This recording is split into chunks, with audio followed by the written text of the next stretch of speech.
एक वक्त था जब दुनिया में कोई करेंसी नहीं थी। सिर्फ वस्तुओं के बदले वस्तुओं का लेन देन होता था। लेकिन उसके बाद नोट और सिक्के अस्तित्व में आए और लेन देन का पूरा तरीका ही बदल गया।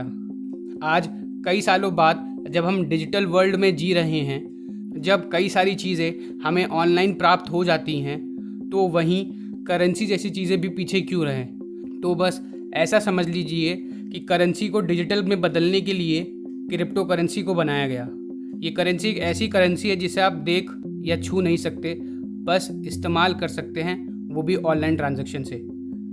नमस्कार, आपका स्वागत है लाल क्लासेस में। मेरा नाम है तरुण और आज हम आसान शब्दों में बात करने वाले हैं एक क्रिप्टो करेंसी जिसका नाम है बिटकॉइन। आइए जानते हैं क्या है बिटकॉइन। बिटकॉइन एक डिजिटल करेंसी है जिसे हम आम भाषा में इंटरनेट करेंसी भी कह सकते हैं। इस करेंसी को हम अपने घर या अपने वॉलेट में स्टोर नहीं कर सकते क्योंकि ये किसी तरह का नोट या कोई कॉइन नहीं है। इसलिए बिटकॉइन को आप सिर्फ ऑनलाइन ही इस्तेमाल कर सकते हैं। बिटकॉइन डिसेंट्रलाइज्ड होता है, मतलब इस करेंसी को कंट्रोल करने के लिए कोई अथॉरिटी, गवर्नमेंट या कोई बैंक नहीं है। ये पीयर टू पीयर नेटवर्क पर काम करता है और बिटकॉइन यूज़र इस पर विश्वास करते हैं कि ये एक करेंसी है। इस तरह से ये एक ग्लोबल करेंसी बन गया है। बिटकॉइन का आविष्कार शिंजी नाकामोटो ने साल 2009 में किया था। इसके बाद से ये काफ़ी पॉपुलर करेंसी बन गया। अगर बिटकॉइन की वैल्यू की बात करें तो आज की तारीख में एक बिटकॉइन की कीमत लगभग 26,67,000 इंडियन करेंसी है। ऐसा नहीं है कि आप अगर बिटकॉइन बाय करना चाहते हैं तो आपको एक बिटकॉइन ही खरीदना पड़ेगा।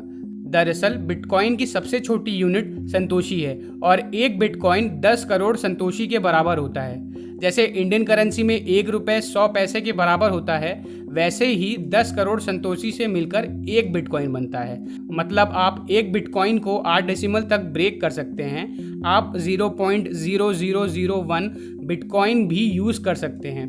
अब जानते हैं क्या है बिटकॉइन वॉलेट। अगर हम इसे अपने घर या पॉकेट वॉलेट में नहीं रख सकते तो बिटकॉइन को स्टोर कहाँ किया जाता है? तो इसे स्टोर करने के लिए आपको बिटकॉइन वॉलेट की ज़रूरत होती है।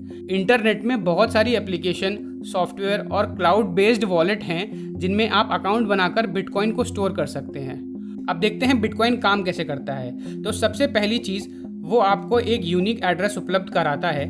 मान लीजिए आपने कहीं से बिटकॉइन खरीदा तो आपको उसे मंगाने के लिए एक एड्रेस की ज़रूरत होगी। तो ऐसे में आप बिटकॉइन को अपने वॉलेट में मंगाकर स्टोर कर सकते हैं। जैसे आपने बिटकॉइन को बेचा है, उससे कुछ रुपए कमाए हैं, तो उन रुपयों को बैंक में ट्रांसफ़र करने के लिए आपको बिटकॉइन वॉलेट की ज़रूरत पड़ेगी। अब देखते हैं कि हम बिटकॉइन कैसे खरीद सकते हैं। पहला तरीका, बिटकॉइन को अपनी लोकल करेंसी से खरीद सकते हैं। दूसरा, किसी सर्विस या किसी सामान को बेचकर उसके बदले हम बिटकॉइन खरीद सकते हैं। तीसरा, इसके अलावा आप किसी वेबसाइट या एप्लीकेशन की मदद से बिटकॉइन अर्न कर सकते हैं। चौथा, आप बिटकॉइन माइनिंग भी कर सकते हैं। चलिए अब बात करते हैं बिटकॉइन माइनर क्या होता है। माइनिंग के बारे में जानने से पहले हम आपको ये बता दें कि हर कंट्री में नोट छापने की एक लिमिटेशन होती है। उसी तरह बिटकॉइन बनाने की भी एक लिमिटेशन होती है और लिमिटेशन ये है कि मार्केट में 21 मिलियन से ज़्यादा बिटकॉइन नहीं आ सकते हैं। और अभी की बात करें तो मार्केट में लगभग 13 मिलियन बिटकॉइन हैं। तो जो नए बिटकॉइन हैं वो माइनिंग के ज़रिए आते हैं।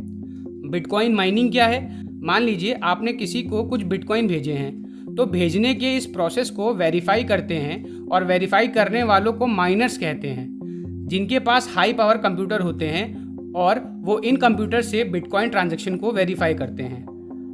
अब जानते हैं माइनर्स वेरीफाई क्या करते हैं। माइनर्स ये वेरीफाई करते हैं कि जब किसी ट्रांजैक्शन में बिटकॉइन को लिया गया तो क्या कोई उसमें हेरा फेरी या चीटिंग तो नहीं हुई। वेरीफाई करने पर रिकॉर्ड के तौर पर उन्हें नए बिटकॉइन मिलते हैं।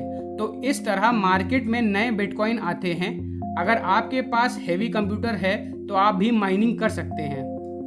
अब देखते हैं बिटकॉइन खरीदने के फ़ायदे क्या हैं। पहला, बिटकॉइन के लेन देन में कम फीस लगती है।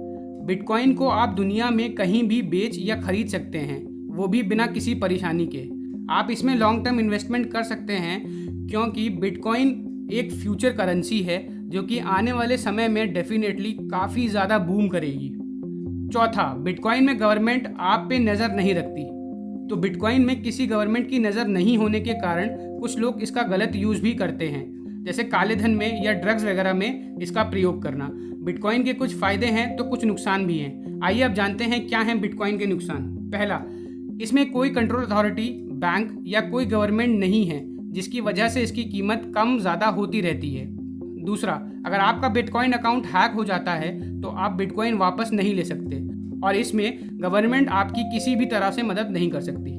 अब आप जान गए होंगे कि बिटकॉइन क्या है, हम इसको कैसे और कहां से खरीद सकते हैं और बिटकॉइन से हमें क्या फ़ायदे और क्या नुकसान हो सकते हैं। आई होप आपको ये लेक्चर पसंद आया होगा और बिटकॉइन से जुड़ी काफ़ी सारी चीज़ों के बारे में काफ़ी कुछ पता चला होगा। चलिए मिलते हैं अब आपसे अगले वीडियो में, तब तक अपना ध्यान रखें और दूसरों की मदद करते रहें। जय हिंद।